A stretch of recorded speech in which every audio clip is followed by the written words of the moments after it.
देश के साथ साथ लोकसभा चुनावों का बिगुल जम्मू कश्मीर में भी बज चुका है।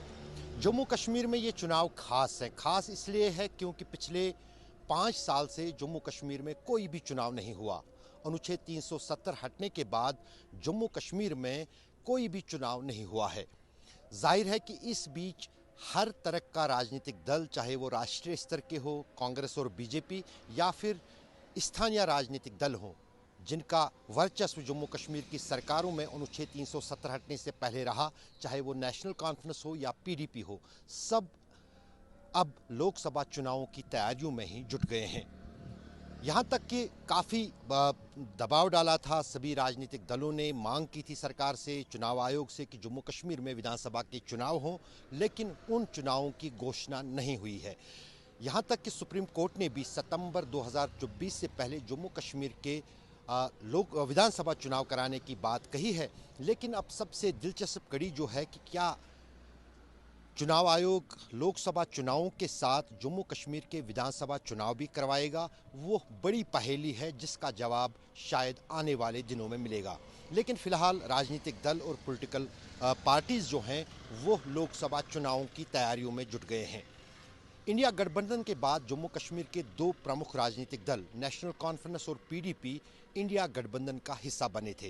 यहां तक कि जितने भी बैठकें हुई उनमें दोनों पार्टियां, नेशनल कॉन्फ्रेंस भी और पीडीपी भी शामिल हुई, चाहे वो फिर चेन्नई में हुई हो, फिर चाहे बिहार में हुई हो, जहां पर भी कोई बैठक इंडिया गठबंधन की हुई तो उसमें जो है ये दोनों दल नजर आए। लेकिन जब चुनावों की बारी आई, उम्मीदवारों की बारी आई, तो कहीं ना कहीं नेशनल कॉन्फ्रेंस जम्मू कश्मीर में कश्मीर की 3 लोकसभा सीटों पर अपना दावा ठोक रहा है।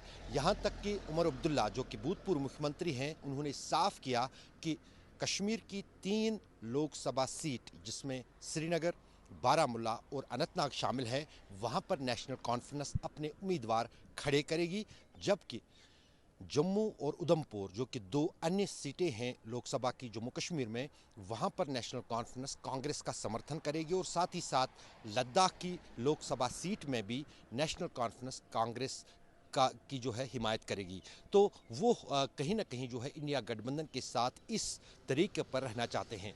दूसरी तरफ पीडीपी और भूतपूर्व मुख्यमंत्री महबूबा मुफ्ती भी इंडिया गठबंधन का हिस्सा है, लेकिन वो कहां से चुनाव लड़ेगी? अभी तक महबूबा मुफ्ती ने साफ नहीं किया है कि क्या वो जम्मू कश्मीर के लोकसभा चुनावों में अपने उम्मीदवार मैदान में उतारेगी या नहीं। लेकिन सूत्रों का कहना है कि पीडीपी अनंतनाग की लोकसभा सीट पर किसी भी हाल में चुनाव लड़ना चाहती है, क्योंकि ये न सिर्फ पीडीपी का गढ़ माना जाता है, बल्कि महबूबा मुफ्ती अनंतनाग पार्लियामेंट कॉन्स्टिट्यूंसी से पहले भी सांसद रह चुकी है। उनके पिता भी वहां से जो हैं जीत कर आए हैं, तो वो चाहते हैं कि वहां से वो अपने उम्मीदवार को चुनावों में खड़ी करें। अब कांग्रेस के लिए यहाँ पर मुश्किल ये खड़ी हुई कि अनंतनाग की लोकसभा सीट में आखिर वो नेशनल कॉन्फ्रेंस की मदद करे, जो जम्मू, उधमपुर और लद्दाख में कांग्रेस की मदद कर रहा है, या फिर अनंतनाग में भी पीडीपी या फिर नेशनल कॉन्फ्रेंस की मदद करे। तो अगर माने तो कहीं ना कहीं कांग्रेस की तरफ से दोनों पार्टियों को कहा जा रहा है कि नेशनल कॉन्फ्रेंस कश्मीर की 2 लोकसभा सीटों पर चुनाव लड़े, श्रीनगर और बारामूला, जबकि अनंतनाग की लोकसभा सीट जो है वो जो है पीडीपी को दी जाए। लेकिन फिलहाल उस पर बातचीत चल रही है, लेकिन कोई फैसला कांग्रेस की तरफ से नहीं हुआ है। जहां तक दूसरे राजनीतिक दल है, खासतौर से वो राजनीतिक दल जो 2019 में अनुच्छेद 370 हटने के बाद बने, चाहे वो अपनी पार्टी हो या फिर गुलाम नबी आज़ाद की आज़ाद डेमोक्रेटिक पार्टी, उन्होंने भी लोकसभा चुनाव लड़ने का फैसला कर लिया है। यहाँ तक कि सज्जाद लोन, जो कि पीपल्स कॉन्फ्रेंस के लीडर हैं, उन्होंने फैसला लिया है कि वो बारामूला लोकसभा सीट से चुनाव लड़ेंगे। और उसी तरह गुलाम नबी आज़ाद ने अपने उम्मीदवार को उधमपुर से चुनावी मैदान में फिलहाल उतार दिया है।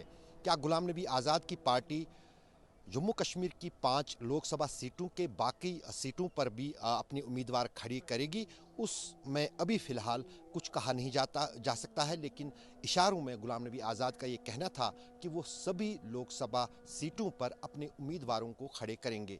यहाँ तक दूसरी राजनीतिक दलों की बात करें, चाहे अपनी पार्टी हो, चाहे जम्मू कश्मीर पीपल्स कॉन्फ्रेंस हो, तो कहीं न कहीं जो 2024 के लोकसभा चुनाव हैं, काफ़ी दिलचस्प होने जा रहे हैं जम्मू कश्मीर में इतने पार्टियों के उम्मीदवार मैदान में उतरने से। तो कहीं न कहीं इसका फ़ायदा जो है बीजेपी को ज़रूर होगा। बीजेपी ने अभी तक कश्मीर की 3 लोकसभा सीटों में से कभी भी कोई लोकसभा सीट नहीं जीती है, लेकिन जहाँ तक कि प्रधानमंत्री ने 370 मिशन की बात की है, 370 हटाने के बाद जम्मू कश्मीर में कि 370 सीटें जीतने का लक्ष्य उनका देश में है, तो कहीं न कहीं भारतीय जनता पार्टी की निगाहें भी कश्मीर की 3 लोकसभा सीटों पर भी है। जहां तक जम्मू की 2 लोकसभा सीटों पर पहले ही उम्मीदवार जो हैं बीजेपी की तरफ से उतारे गए हैं, वहीं पर पार्टी की तरफ से तैयारी चल रही है कि लद्दाख और कश्मीर की 3 लोकसभा सीटों के लिए वो किन उम्मीदवारों को मैदान में उतारेंगे। पार्टी ने तो सूची दी है, जो जम्मू कश्मीर के बीजेपी इकाई है, उन्होंने उम्मीदवारों की सूची जो है बीजेपी मुख्यालय में भेज दी है। अब तय होना है भारतीय जनता पार्टी के केंद्रित नेतृत्व की तरफ से कि इन 3 गांठी की लोकसभा सीटों में किस उम्मीदवार को चुनावी मैदान में उतारा जाए। लेकिन कहीं न कहीं जो है काफ़ी दिलचस्प, जो कि जानकार भी कहते हैं, राजनीतिक विश्लेषक भी कहते हैं, क्योंकि जिस अंदाज से गांठी में वोट बंट रहा है अलग अलग स्थानीय और क्षेत्रीय राजनीतिक दलों के बीच में, उसका फ़ायदा बीजेपी को अगर बारामूला और श्रीनगर में नहीं बल्कि अनंतनाग में पहुंच सकता है।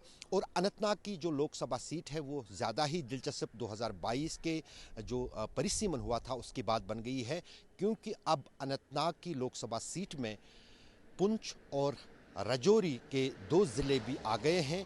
और वहाँ पर भारतीय जनता पार्टी ने कुछ ही हफ्ते पहले जो है पहाड़ी लोगों को शेड्यूल ट्राइब का स्टेटस देकर वहाँ उन वोटरों का मन जीतने की कोशिश की है। लेकिन दिलचस्प ये होगा कि क्या पहाड़ी लोगों का ये समर्थन वोटों में तब्दील हो जाएगा, वो आने वाला वक्त ही बताएगा। लेकिन फ़िलहाल देश के बाकी राज्यों की तरह जम्मू कश्मीर में भी लोकसभा चुनावों में टक्कर काफ़ी तीखी होने वाली है, जहां एक तरफ इंडिया गठबंधन और उसके समर्थक दल और दूसरी तरफ भारतीय जनता पार्टी ये चुनाव लड़ रही है।